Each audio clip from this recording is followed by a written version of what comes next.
आप देख रहे हैं खबरें 24। चौरसिया उत्थान समिति द्वारा बुधवार को अटल बिहारी वाजपेयी प्रेक्षागृह में बाबू शिवदयाल सिंह चौरसिया एडवोकेट एवं पूर्व राज्यसभा सदस्य की 30वीं पुण्यतिथि पर संगोष्ठी का आयोजन किया गया। संगोष्ठी को मुख्य अतिथि के रूप में संबोधित करते हुए पूर्व राज्य मंत्री कैलाश नाथ चौरसिया ने कहा कि बाबू शिवदयाल सिंह ने चौरसिया समाज को एकजुट करने की दिशा में जो कार्य किया उसे आगे बढ़ाने की जरूरत है। यही उनके प्रति सच्ची श्रद्धांजलि होगी। कहा कि बदले परिवेश में चौरसिया समाज को अपने राजनीतिक, आर्थिक, सामाजिक परिदृश्य के लिए एकजुटता बनाए रखनी होगी। गोष्ठी को प्रोफेसर लक्ष्मण यादव, विधायक सुरेंद्र चौरसिया, रामेश्वर चौरसिया के साथ ही चिरंजीव चौरसिया, जनक नंदनी चौरसिया, हजारीलाल चौरसिया, राकेश चौरसिया, रामकरण चौरसिया, राजेंद्र चौरसिया, दिलीप चौरसिया, शिवदयाल के प्रपुत्र दीपक चौरसिया, कृष्णा चौरसिया, सोनी चौरसिया, ईशु चौरसिया, विजय चौरसिया आदि ने चौरसिया समाज के इतिहास, उत्थान और सामाजिक चुनौतियों पर विस्तार से प्रकाश डाला। वक्ताओं ने कहा कि राजनीतिक भागीदारी और शिक्षा से ही समस्याओं का हल निकलेगा। अपने बच्चों को बेहतर शिक्षा देने में कोताही न करें। सम्मेलन में चौरसिया समाज के सामाजिक, राजनीतिक और आर्थिक क्षेत्र में योगदान एवं स्थिति तथा राजनीतिक एकजुटता पर विचार विमर्श कर निर्णय लिए गए। चौरसिया उत्थान समिति के जिला अध्यक्ष संजय चौरसिया ने अतिथियों का स्वागत करते हुए कहा कि गोष्ठी में जो विचार आए हैं उसे जमीनी धरातल पर उतारने की पहल किया जाएगा। संचालन करते हुए रामजीत चौरसिया ने समाज की समस्याओं और संकल्पों पर विस्तार से प्रकाश डाला।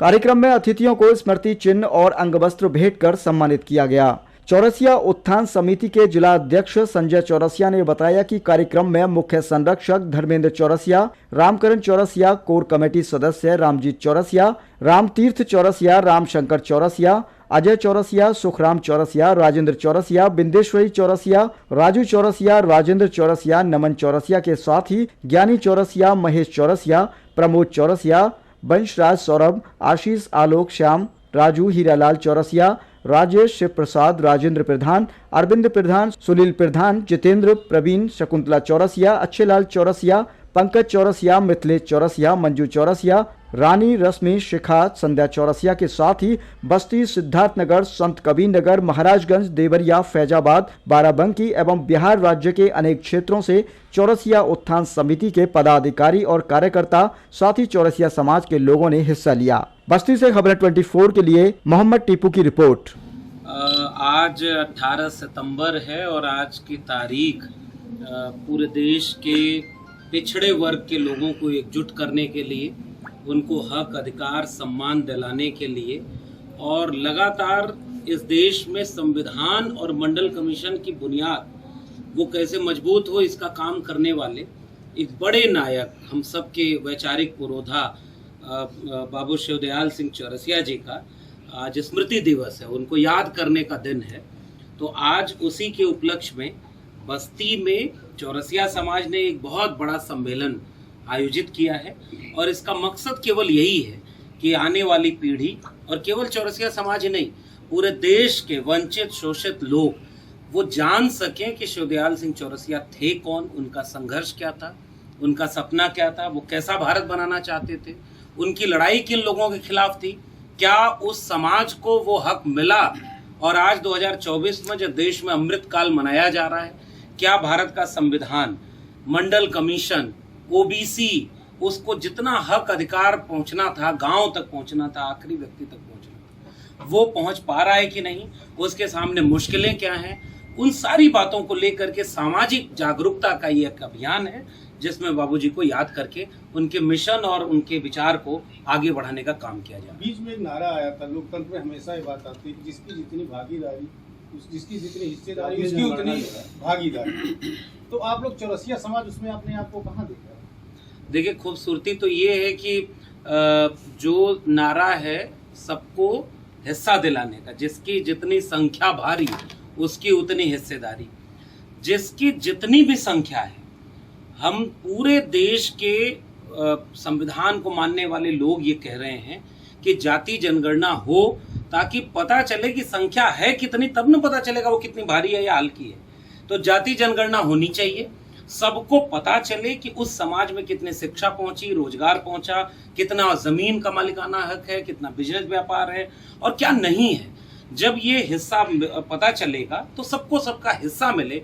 यही लड़ाई मुझे लग रहा है कि शिवदयाल सिंह चौरसिया जी की भी थी और आज भी इस देश की सबसे बड़ी लड़ाई यही है कि सबको सबके हिस्से का हक और अधिकार मिलना चाहिए। तो जाति जनगणना का आप वो कर रहे हैं। जाति जनगणना कम से कम जो भी न्याय चाहता है वो न्याय कैसे होगा? न्याय होने का रास्ता ये है कि पहले बीमारी पता तो चले, बीमारी का एक्सरे तो हो कि अच्छा बीमारी है कहाँ, कितनी है, कैसी है। तो वो एक रास्ता है। जाति जनगणना से कोई समाधान तुरंत नहीं मिलेगा, उससे एक्सरे होगा, जांच पता चलेगी कि फेफड़ा खराब है कि लीवर खराब है या क्या दिक्कत है, फिर उसकी उचित दवाई। जैसे एक दवाई बाबूजी खुद लड़ाई लड़ते थे आरक्षण की, उन्होंने कहा आरक्षण नहीं होगा तो ये पिछड़े समाज के लोगों का कोई भला ही नहीं होगा।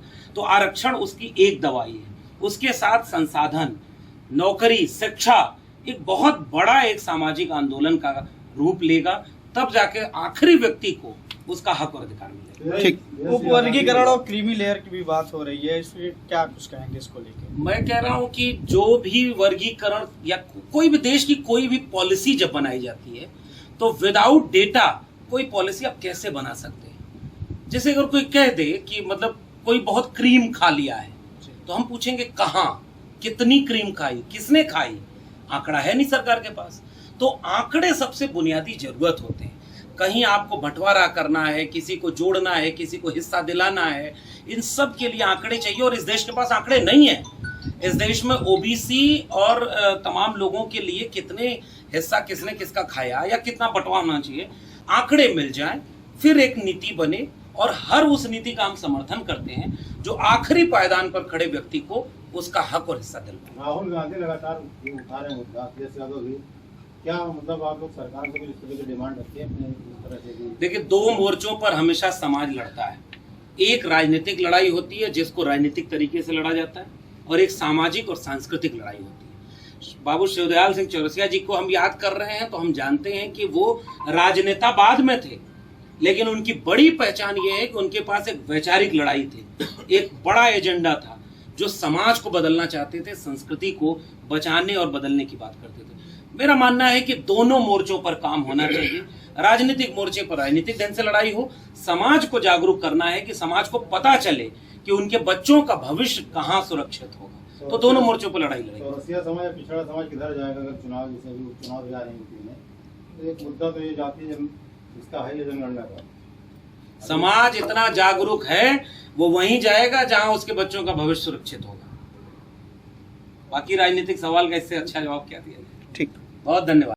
पूरे देश के स्तर पर बाबू शिवदयाल सिंह चौरसिया के विचारों को आगे बढ़ाने के लिए उन्होंने जो काम प्रारंभ किया है, मैं उसके लिए पूरे सभागार, चौरसिया समाज, जितने लोग यहाँ उपस्थित हैं और पूरे देश के पिछड़ों, चौरसिया नहीं तमाम पिछड़े जो दबे कुचले हैं, उनके लिए, इस कार्य के लिए उनका हृदय से बहुत धन्यवाद करता हूँ और समाज आपका आभारी भी रहेगा।